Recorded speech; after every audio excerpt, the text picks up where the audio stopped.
Not all hunger feels the same, and understanding the difference can be life-changing.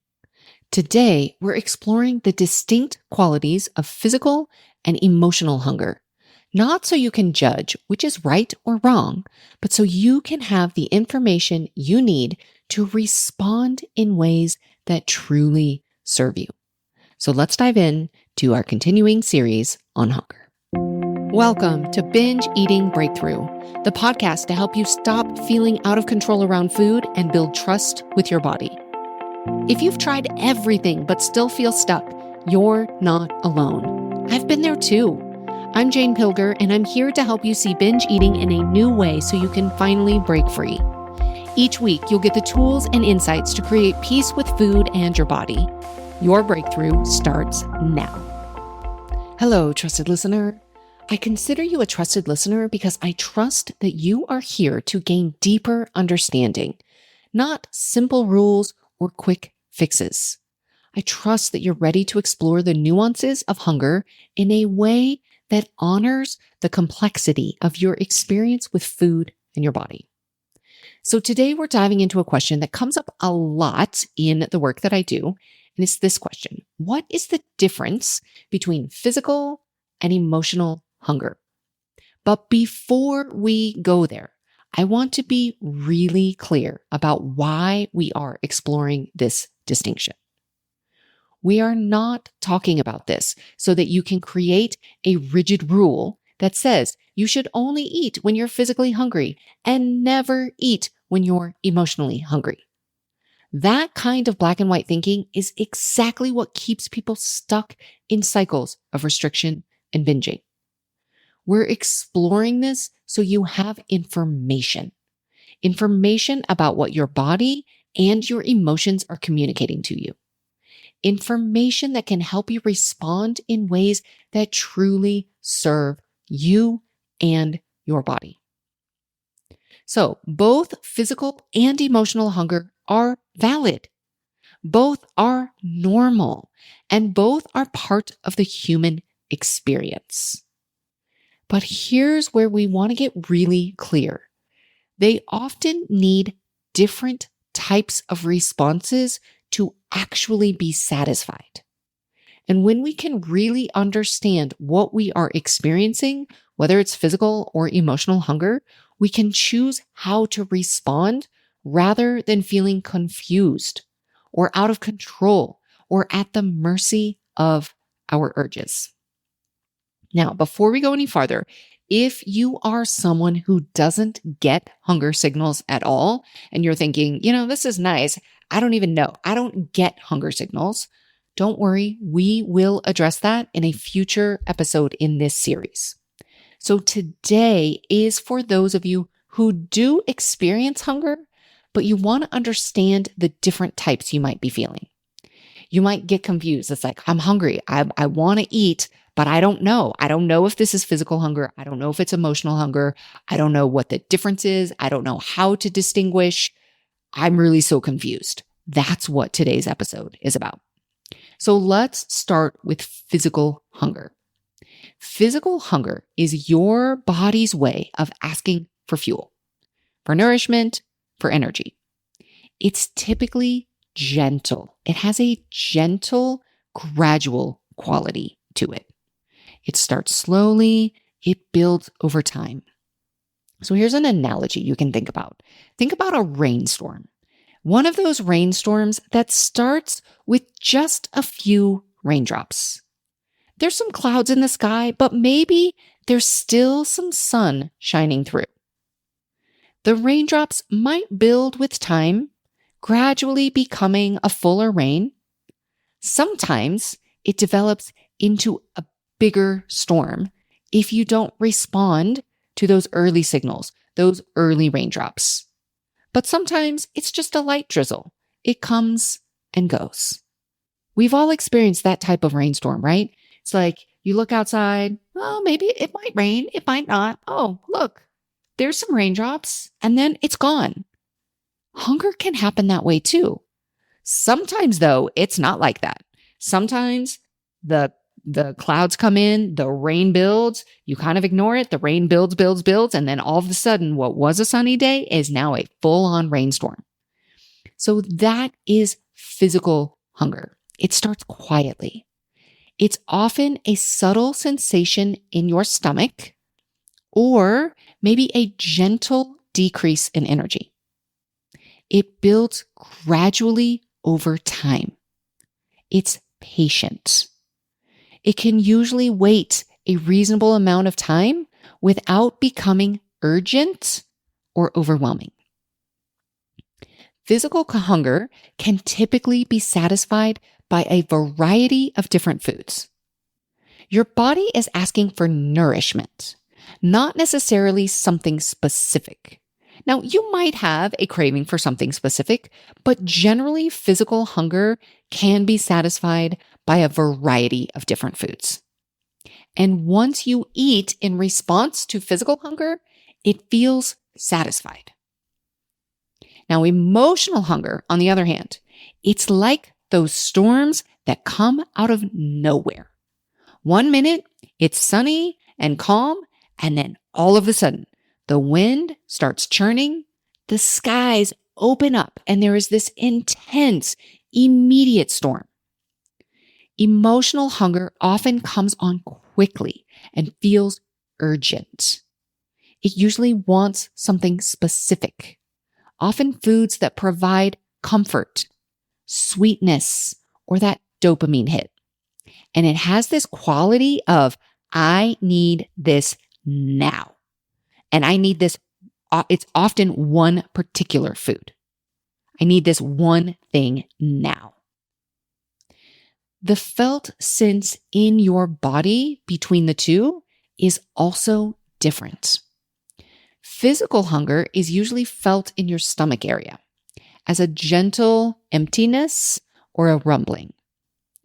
But emotional hunger might be felt as tightness in your chest, tension in your throat, or that same stomach area, but with a different quality. It's more urgent, more intense, sometimes accompanied by anxiety or other strong emotions. If you listened to last week's podcast episode where we talked about your relationship with hunger begins in childhood, where I had an amazing conversation with Lisa Smith, parenting coach. She talked about, towards the end of the podcast, she talked about ways that you, if you are a parent and you are navigating working with a child to really understand their hunger, she talked about how you can talk to your child about what is your tummy saying? Really, what is your tummy saying versus your taste buds or your head or your mind? This we can also really use kind of the way she was describing that, really thinking about emotional and physical hunger. Physical hunger is when your tummy, your stomach is talking to you. A lot of times emotional hunger is like when your brain is talking to you, your mind, your taste buds. That can be a different type. And there also can be taste hunger, right? Where we have taste hunger is we really love the taste of something. That can be from our taste buds.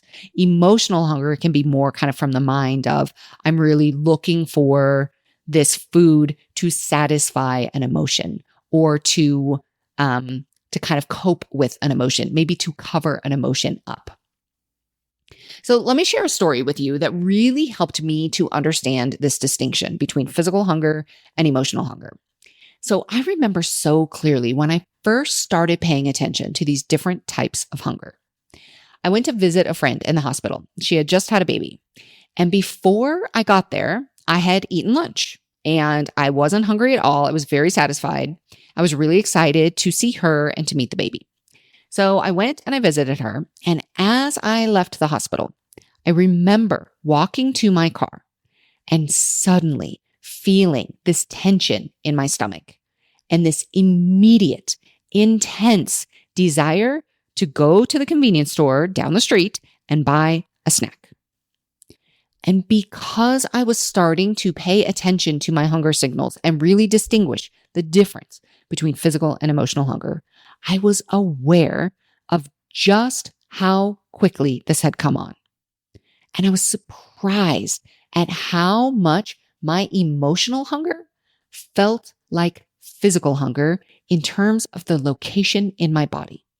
I feel them very similarly in my stomach. Same kind of right at kind of the pit of my stomach, right below my sternum. It's where I feel physical hunger and it's where I feel emotional hunger. But here's what I knew. I knew that physical hunger wouldn't just turn on like a switch, which is what I was experiencing. I had just eaten, and this feeling came on, not just, but I had eaten soon enough that this was not physical hunger. And this feeling came on within minutes of leaving the hospital. I went from zero desire, zero thought, zero anything to boom, it was there. And then I thought back and I realized a similar thing had happened the last time I had been in a hospital environment. And I started to notice and to recognize this pattern of being in a hospital and then leaving with this intense desire to eat food. This is why I'm always talking about awareness is the first step. Because with awareness, once you can see something, it starts to have less power over you. The option to eat was always there. Personally, I don't think it's helpful to have a rigid rule that says you don't eat emotionally, or if you make eating emotionally bad or wrong.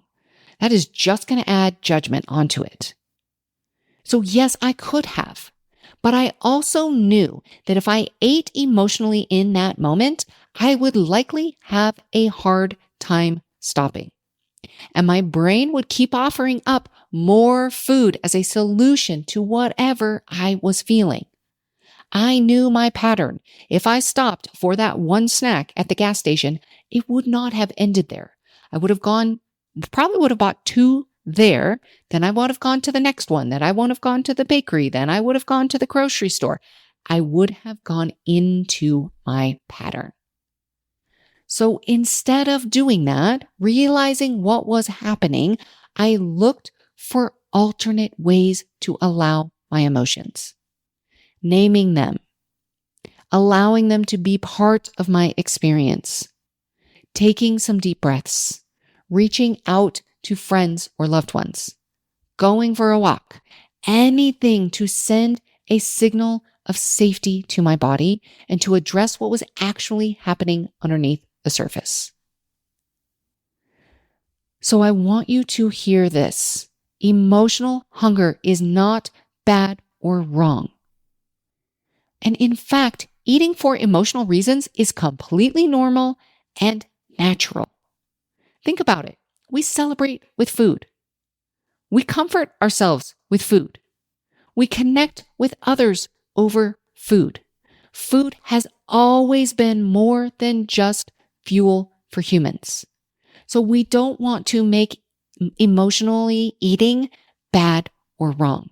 When we judge ourselves or we think we shouldn't be doing this, that's where it all gets even more challenging. We end up in a cycle of judging ourselves, then we're trying to get away from our judgment, then we're eating more, and then here we go again. So the key is to understand that emotional hunger is information. It's telling you there is something going on in your body, in your emotional world that needs attention. And when we automatically feed emotional hunger without awareness, we're often just covering over the emotion, especially if it's one we don't want to feel. But what if you looked at your emotional hunger as information rather than something to be afraid of or something that was bad or wrong? What if when that urgent food craving hits, you got curious about what else might be going on? This is where I talk about getting under the hood. Let's look under the hood and get curious. Now, here's what I often see. Emotional hunger can feel very similar to physical hunger in terms of location in the body. Just like I said, my emotional urges take place in the same spot, but you can tell the difference by the quality of the energy behind it. Even if it's in the same spot in your body, how does it feel? Is it urgent? Does it feel like it needs to be solved right now? That's usually emotional hunger. Physical hunger is more patient. It's willing to wait a reasonable amount of time. It doesn't feel like an emergency. Emotional hunger often feels like an emergency, even when logically you know it's not. So if you are somebody who says, I can't tell the difference between emotional and physical hunger, they feel too similar. This is something I hear a lot. Is the 100% the same sentence I used to think. I can't tell the difference, because sometimes they do have similar qualities. But here's the key. I want you to just get really curious. Start paying attention with curiosity rather than judgment. If you say to yourself, I can't tell the difference, you are literally shutting yourself off to the possibility of even distinguishing. So if you say, sometimes I think I feel them in the same place, but I'm not really sure, I'm going to get curious about it. Just opening up the curiosity will give you the possibility to discern which is which. So we want to start paying attention with curiosity rather than judgment. So many people have so much judgment about their hunger in general that we don't even get to the question of if it's physical, if it's emotional. We're just trying to cover it all up or get rid of it or control it or just wish that we never got hungry, whatever it was. That's why we explored our relationship with hunger to begin with. So now, if we can start paying attention with curiosity, here's some questions you can ask yourself when you feel hunger. Is this physical or emotional hunger? See what you think. How quickly did this come on? What was I just thinking about or experiencing? If this is something that came on quickly, what was happening in the moments before this hunger, whether it was physical or emotional, what came on? If it's something that came on quickly, what was I thinking about or experiencing right before that? Maybe I was sitting down to send an email that I'm kind of worried about. And then all of a sudden I was like, I'm hungry. I need to have a snack. That right there, really good indication, that's emotional hunger. If I was not feeling hungry leading up to it's time to write this email. You can also ask, is there something specifically that I'm craving? Now, remember, there is no right or wrong answer here. And the goal is not to never eat emotionally. The goal is to have awareness so you can choose how to respond. If you identify it is physical hunger, food is usually the answer that will satisfy it. Your body is asking for nourishment. And when you provide that, particularly if you provide it from a lens of really supporting and honoring what your body is asking for, the hunger is typically resolved. But I do want to say this. If you have a complicated relationship with food, or if you're still working on trusting yourself to know what your body wants or needs, responding to physical hunger might not feel as straightforward as just eat some food and you'll be satisfied.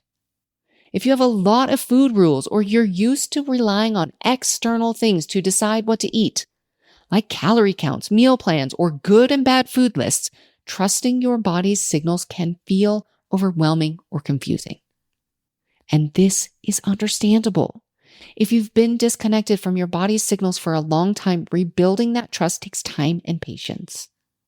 You might find yourself second guessing what your body is asking for, or feeling anxious about responding to hunger without external validation that you're doing it right. And if that's where you are, please be gentle with yourself. You are learning to rebuild a relationship that may have been disrupted for years. It's okay to start small, to experiment, and to notice that sometimes responding to physical hunger doesn't immediately feel satisfying, especially if you're still working through food fears or restrictions. If you identify that it is emotional hunger, you have options. You could eat and see if it satisfies what you're feeling. Sometimes it does, and that's perfectly fine. But often emotional hunger isn't actually satisfied by food alone. You might eat and find the emotion is still there, the tension is still there, or the hunger returns shortly after. When that happens, it's helpful to get curious about what else you might need. You can ask yourself what I call the 3 powerful questions. What do I notice? What do I need? And what's next? What do I notice? Maybe you notice anxiety, sadness, overwhelm, excitement, loneliness. Just naming the emotion can be incredibly powerful. What do I need? Maybe you need comfort, connection, rest, movement, creativity, or simply to feel your feelings without trying to fix them. And the third question is, what's next? This is where you can experiment with different ways to respond. Maybe it's calling a friend, going for a walk, simply sitting with the emotion and breathing, connecting. Maybe you get on YouTube and you watch some funny cat videos. Anything. The key is to experiment.